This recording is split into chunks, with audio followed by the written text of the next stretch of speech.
sure we're live and recording here. All right, James chapter 5 this evening. And my Bible has it broken down into verses 7 through 18, commands and prohibitions. And tonight we want to cover verses 7 through 11, in which we want to cover one command and one prohibition. And actually I think it's all kind of runs together and ties together as we see here. In verse 7 and 8 we see the command to be patient. Now we kind of touched upon this because it seemed to tie to that which we studied last week, that which preceded this. But at the same time, it seems to go with our lesson tonight. And so we want to pick up here with verse 7. And he says, "Be patient, therefore, brethren, unto the coming of the Lord." And so James is encouraging us here. And he sets before us the coming of the Lord. And that we are to be patient until He comes. And he gives here the example of it says, the husbandman, the farmer, who waiteth for the precious fruit of the earth, and hath long patience for it until he receive the early and the latter rain. And so he sets before us an example, and we'll see some more examples as we go through this, of patience. And an example of patience is that of the farmer, and how he labors from the spring through the season to cultivate, prepare. And we see especially the idea of the early and the latter rain, the way the seasons are. And so you have rain in the growing season, and then you have a latter rain which helps to bring the crops to the fruition and ready to harvest. And so you have the early and the latter rains, and in between you still have to watch over the crops. You have to cultivate, you have to weed, you have to tend to these things in order for it to bring forth the fruit. And so he is patient, knowing that in due season he will reap. And so that's an example to us to be patient. And so verse 8, he says, "Be ye also patient." That is, in like manner, just like the farmer, be patient. Knowing that we will reap in due season. There is a time of harvest and reaping coming. And so he admonishes us here to be patient. Not only that, but establish your hearts. Make firm, steadfast your hearts. And I think, again, James is kind of drawing back to a statement he made earlier and reinforcing the idea. He said, you need to establish your hearts. You need to make them firm and steadfast. Because he mentioned before in James chapter 1, verse 6 and 8, about being double-minded. And so what he's saying here about establishing your hearts is the opposite of that double-minded person. In James chapter 1, he points out, verse 6, "But let him ask in faith, nothing wavering. For he that wavereth is like a wave of the sea, driven with the wind and tossed. For let not that man think that he shall receive anything of the Lord. A double-minded man is unstable in all his ways." And so he said, don't be double-minded. Don't waver in your faith. Don't be tossed to and fro by every wind that comes along. And so here he's saying, establish your hearts. That's part of what we need to do as far as being patient. Is we need to be established. We need to be rooted and grounded. We need to be steadfast. And he closes that with this statement, "For the coming of the Lord draweth nigh." And so again, he puts that before us, the idea that the coming of the Lord, we're to be patient to the coming of the Lord, and so he admonishes because it's near. The coming of the Lord is near. That is, we do not have long to wait. Now, as we think about that, and his admonition to us that the coming of the Lord draweth near. So, oh man, he said that almost 2,000 years ago.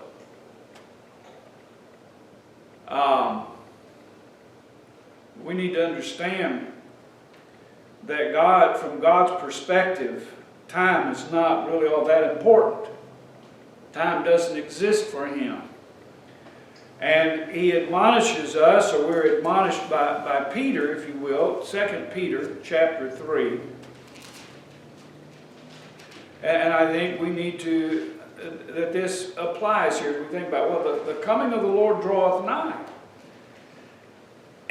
But we say, well, you know, it's just dragging on and on and on. And he hasn't come back yet. Our lives, you know, go on and on and on. He hasn't come back yet. And Peter talks about, warns about those scoffers. Well, where's the promise of his coming? You know, and we're not doubting the promise of his coming. The scoffers are. They're mocking it. And ridicule. They're denying his coming. But we get discouraged sometimes because what seems to us this long period of time, yet to God it's near. And so he reminds us in 2 Peter chapter 3 and verse 8, he says, "But beloved, be not ignorant of this one thing, that one day is with the Lord as 1,000 years, and 1,000 years is one day. The Lord is not slack concerning his promise, as some men count slackness, but is long-suffering to us, for not willing that any should perish, but that all, should come to repentance." And so he's admonishing us here to be patient and to be aware of this and to take this into consideration. He says, verse 10, "But the day of the Lord will come." He goes on to describe how it's going to come and everything. But the idea I want us to see here, you know, don't be ignorant of this. Time is not the same for God as it is for us.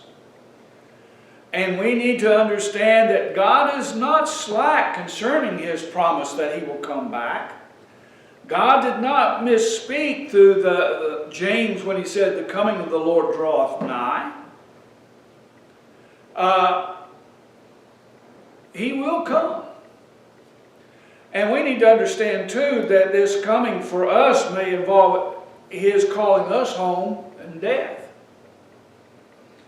That's when our labors will be over, and we will enter into our rest. We shall cease from our labors, and we will enter into that rest that he has promised for us.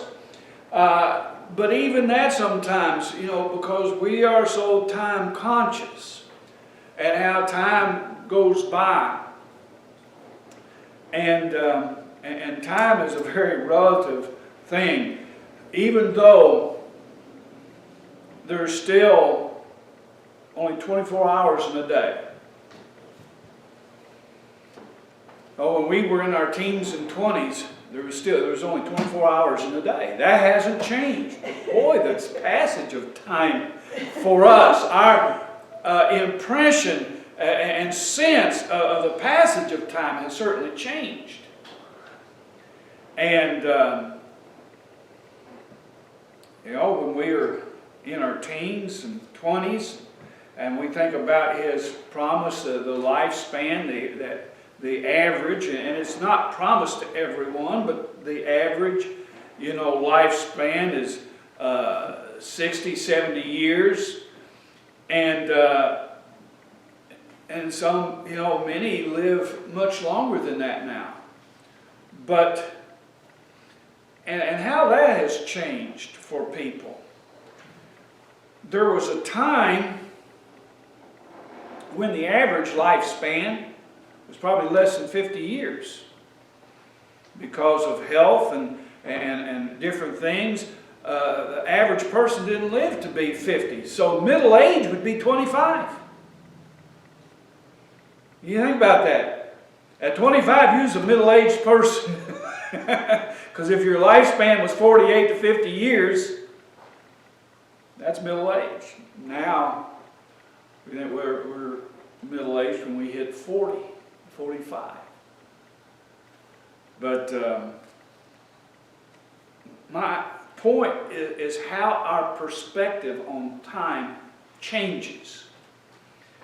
And it's a matter of perspective. And where we are in our lives. And certainly the coming of the Lord, or our calling home to be with Him, is closer now than it was when we first believed, when we first heard these things. But as far as God's purpose and what He has, the time which He has established, it's right on time. He's not delaying, He's not tarrying, it's going to be right on time. And when He's dealing, and talk about a period of time, and He's dealing in thousands of our years. 1,000 years is as a day for Him. 1,000 years of our time is just, by comparison, like a day to Him. It's no time at all.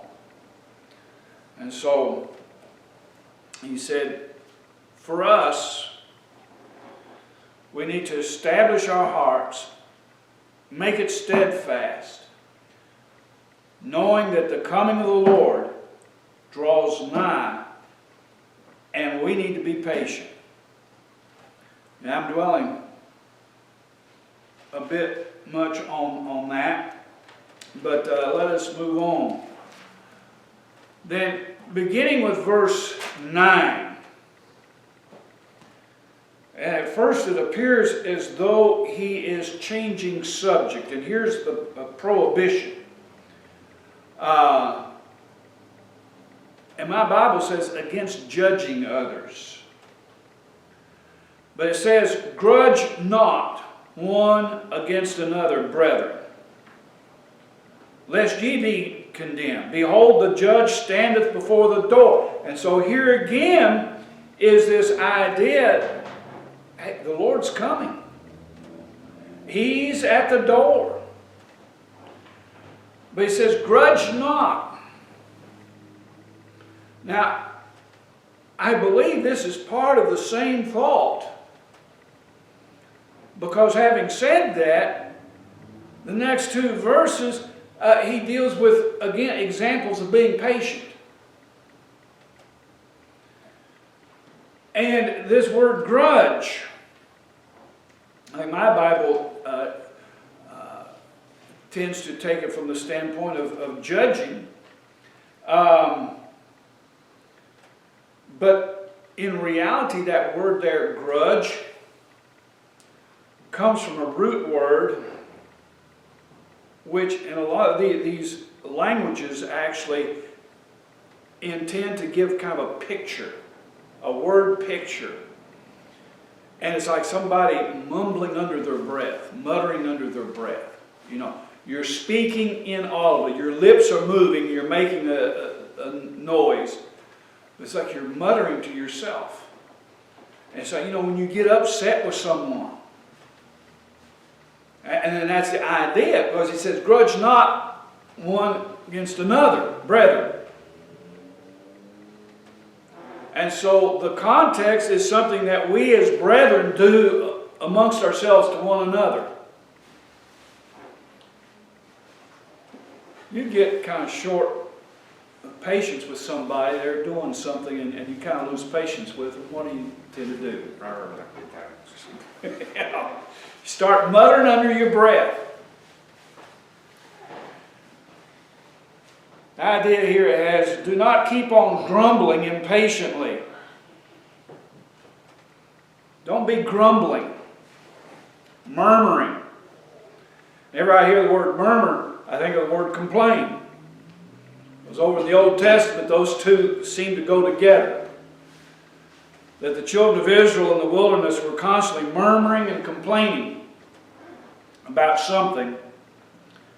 And so that's what this word here has the idea.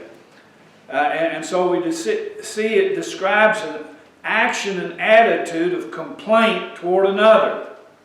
In this case, brethren. 1 Peter 4:9, and it's a slightly different word, but it has the same idea. 1 Peter 4:9.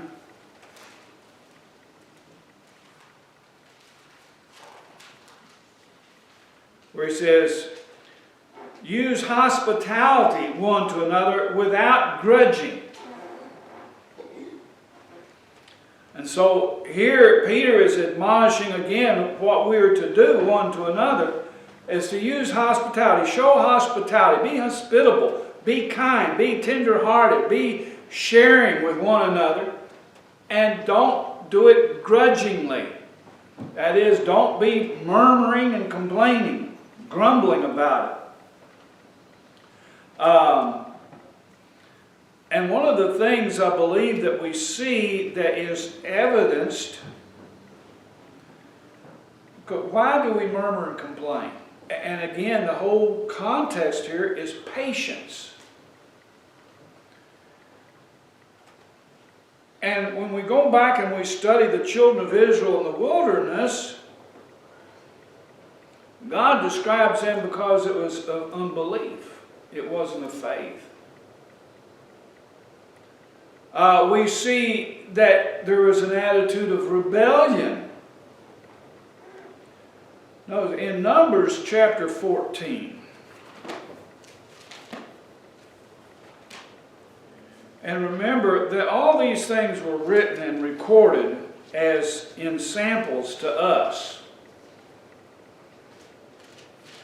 And so as we think of this, an attitude that results in murmuring and complaining. Now here, they murmured and complained against Moses and against Aaron. Numbers 14 and verse 1. And all the congregation lifted up their voice and cried, and the people wept that night. And all the children of Israel murmured against Moses and against Aaron. The whole congregation said to them, would God that we had died in the land of Egypt, or would God we had died in this wilderness. And so we see they wept and in their tents, they spoke out, but in between there was a time when they murmured. They murmured against Aaron and against Moses. In verse 9, Moses replied to them and said, only rebel not ye against the Lord. It evidenced here that the root of this was a heart of rebellion against God. God's leading, and He's put you in this situation. You don't like this situation. You begin to murmur and complain about it. You're saying, God, I don't want you to lead. I don't like what you're doing, is what it boils down to. And so sometimes we kind of laugh about it and take it lightly, the idea of murmuring and complaining, but the root of it is a serious problem. It's a spiritual problem. It's a lack of faith. And we see there's rebellion against God and God's will. Verse 27.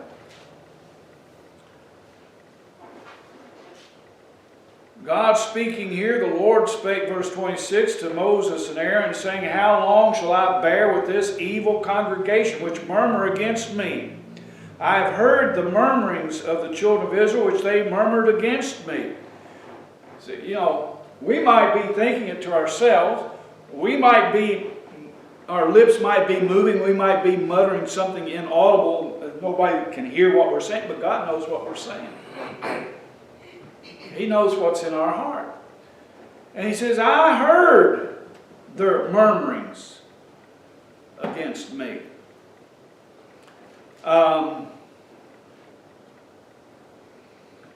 In Deuteronomy chapter 1,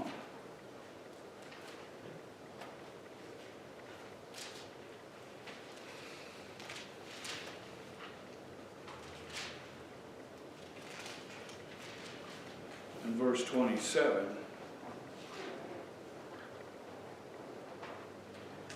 says, and ye murmured in your tents, and said, because the Lord hated us, he hath brought us forth out of the land of Egypt to deliver us into the hand of the Amorites to destroy us. Here he says, ye murmured in your tents. You didn't think, anybody knew what you were thinking. You might have been murmuring, complaining to yourself, and then nobody else knows what I'm thinking. But God does say, I heard your murmurs. He said, you were murmuring in your tent.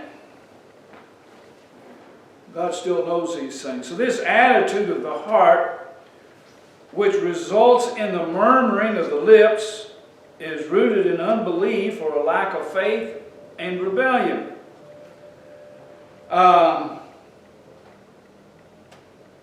But notice, the children of Israel did not at first speak directly against God. They spoke against Moses and Aaron. James was admonishing the brethren not to murmur or grudge against one another. We might think, well, and we have the word grudge. You hold a grudge. You get angry with someone. You're upset with someone. You get impatient with someone or whatever. And so you have this feeling toward them that is not what it ought to be. And it may result in a murmuring, literally, under your breath against someone. And so he says, not to murmur or to grudge against one another. When that exists, the problem is not in reality between you and your brother, but between you and God himself. It's amazing. When you get right with God, how these other problems seem to go away. They murmured and complained against Moses and Aaron, but their problem was they was rebelling against God in their heart. The problem wasn't Moses and Aaron. We may further define and identify this problem by identifying the attitude of being judgmental. As we point out, this is how the word grudge is most often kind of taken and expounded upon, the idea of judging. We've seen that the meaning of this word has to do with the inaudible speaking of the lips or murmuring and complaining. We see how that stems from our being judgmental, judging the actions and motives of others and finding fault with them. And so, patience, on the one hand, is said to be enduring circumstances. Long-suffering is enduring people. Being judgmental is an attitude in dealing with people.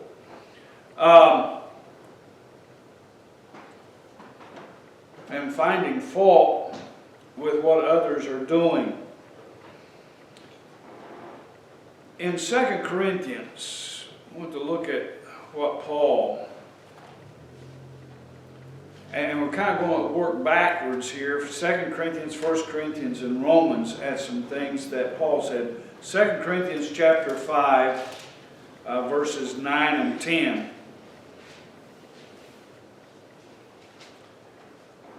Paul points out here, says, wherefore we labor, that whether present or absent, we may be accepted of him. Talking about that, we might be accepted of God. Or our works, our labor might be accepted of him. For we must all appear before the judgment seat of Christ, that every one may receive the things done in his body according to that he had done, whether it be good or bad. And so Paul says here, each one of us individually has to stand before the Lord Jesus Christ and give an account to Him for the things that we've done. 1 Corinthians chapter 3,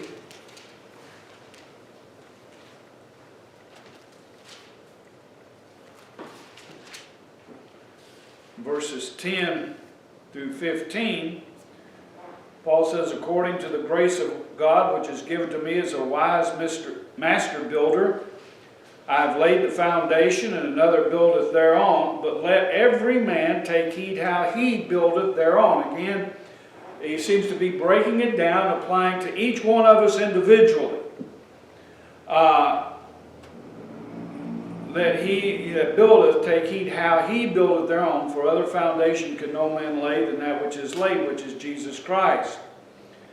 Verse 13 said, every man's work shall be made manifest, for the day shall declare it, because it shall be revealed by fire, and the fire shall try every man's work of what sort it is.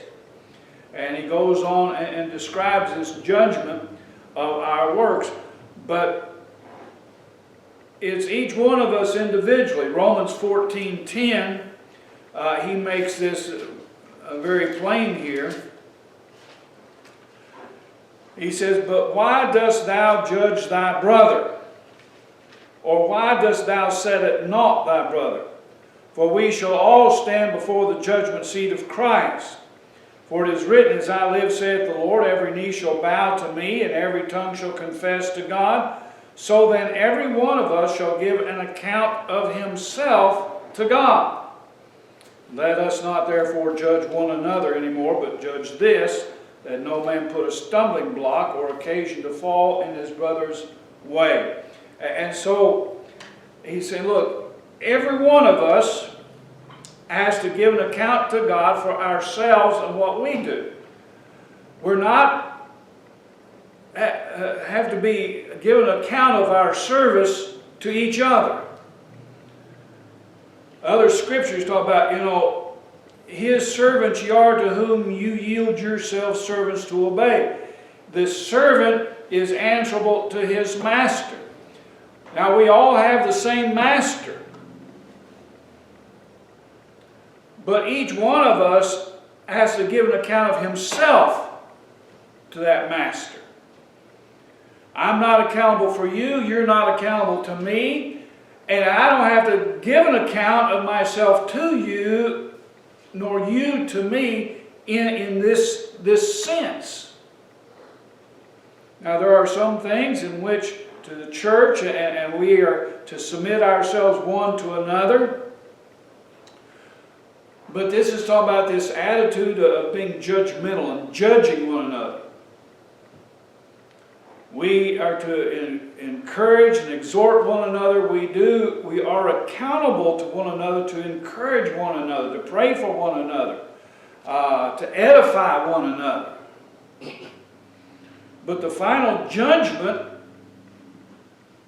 belongs to the Lord. And so he says, what we need to be concerned about is not so much how well brother so-and-so is doing, but how I'm doing, and making sure I don't do anything that's going to be a hindrance or a stumbling block to brother so-and-so. He said that's what we need to concern ourselves with, each of us individually, is that I conduct myself and I serve the Lord in such a way as that I'm not being a hindrance or putting a stumbling block or an occasion to cause my brother to fall.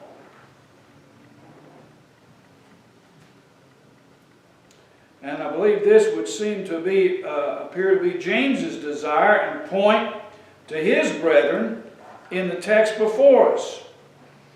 Our time of standing before God and the judgment of our works or attitude is at hand, he says in verse 9. That's what he's talking about. He said, the judge standeth at the door. The judge. You're not the judge. He's the judge.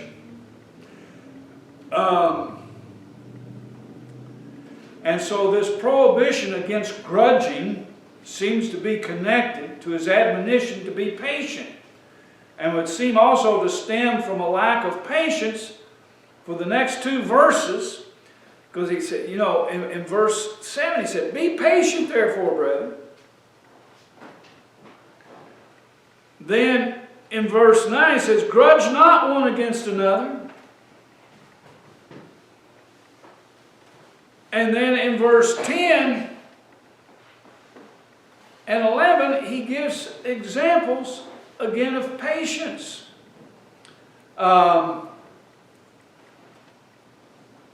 In verse 7, he gave the example of the husbandman.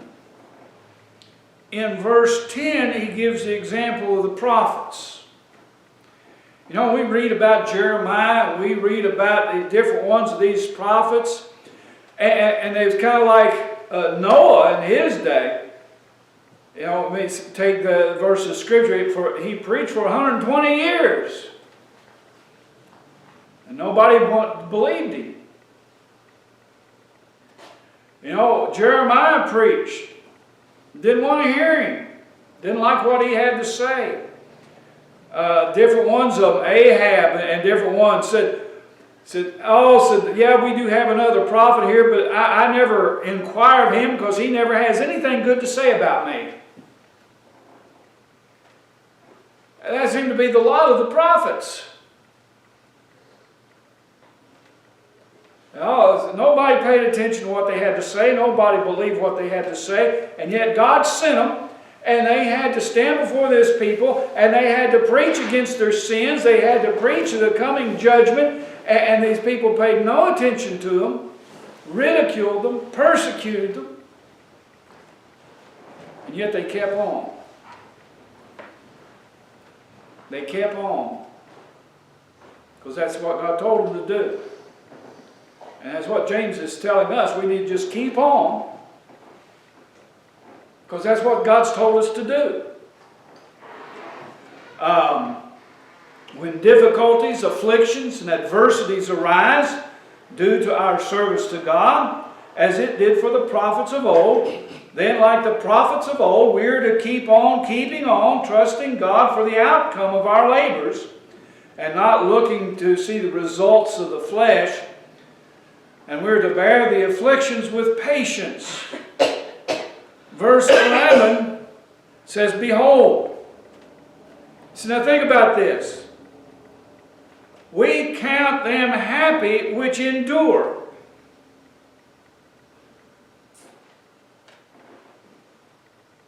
That is, they're blessed. They're happy that endure. Where did James get that? Well, evidently, he was a good listener. He was there when Jesus was preaching the Sermon on the Mount. Matthew chapter 5. We need to be good listeners. And remember and take to heart the lessons and the things that we hear. Matthew chapter 5, the Sermon on the Mount, and it began with what is known as the Beatitudes. Blessed, which means happy. And notice what he says in Matthew chapter 5, verse 10. "Blessed are they which are persecuted for righteousness' sake, for theirs is the kingdom of heaven. Blessed are ye, when men shall revile you and persecute you, and shall say all manner of evil against you falsely for my sake. Rejoice and be exceedingly glad, for great is your reward in heaven, for so persecuted they the prophets which were before you." Behold, we count them happy, we count them blessed, which endure. That you endure these things. Like the example of the prophets of old. They endured. They kept on keeping on. And when you do, he says, we count that as being blessed. And then he gives another familiar example. Verse 11, he says, you've heard of the patience of Job. You heard of Job, haven't you? You heard how he was patient. Now, we did a study of the book of Job. And sometimes it puzzles me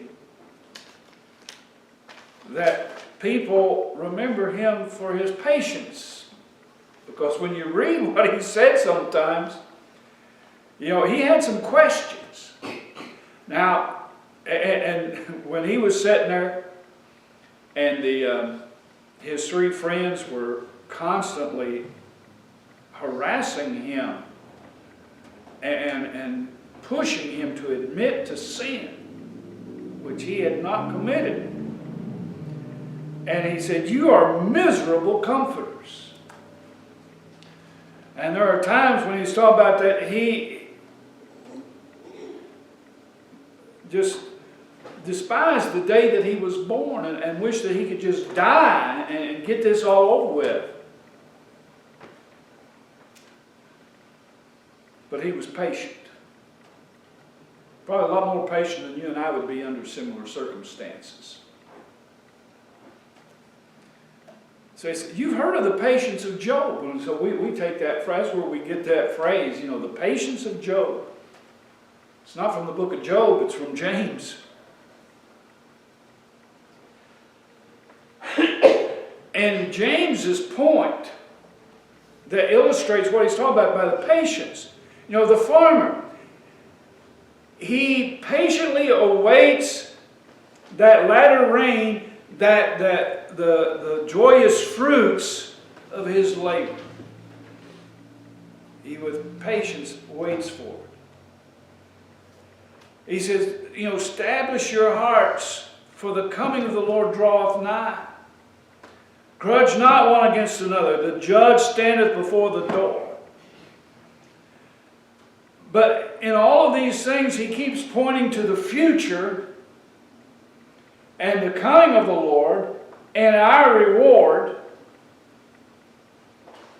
And in Job, that's what he points out here. He's talking about the patience of Job. He endured. And the latter end of Job, God blessed him.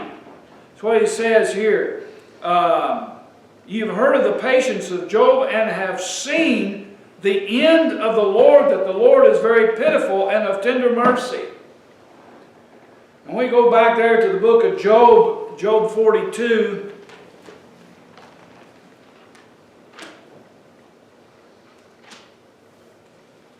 Job 42 and verse 10.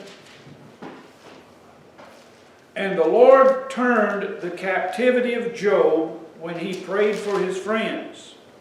Also the Lord gave Job twice as much as he had before.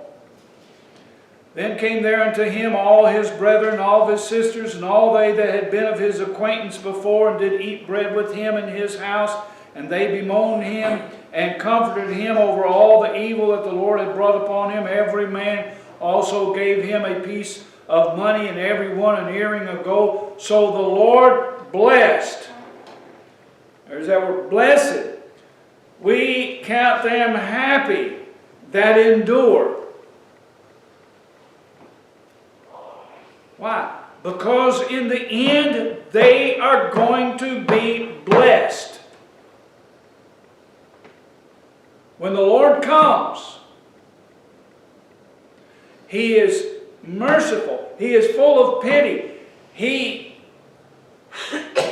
will reward us and bless us. He said, so the Lord blessed the latter end of Job more than his beginning. God had blessed Job in the beginning. And Job was great. And Job was wealthy. And Job was a respected person. And then for a time, all that was taken away. And Job endured. And God came and dealt with Job and blessed him And the end was greater than in the beginning. And that's what James is pointing us to here. You need to be patient. Be patient, brethren. Don't murmur, don't complain to one another, about one another. Be patient. Coming of the Lord is near. And we count them happy which endure. Let us seek to endure. We're reminded of God's love for us and His intent in all things is to do us good. Romans 8:28. We know that all things work together for good to them who love God, who are the called according to His purpose. We know. And we need to remind ourselves of that and take courage in that and be patient. And by God's help and His grace, endure. What? Endure what? Whatever. I mean, sometimes you have to endure boredom. Sometimes you have to endure because nothing's happening. Sometimes you have to endure because everything's happening all at once. You know, whatever the circumstances may be, whatever the day may hold, we need to endure. We'll get through it. And God will bless us.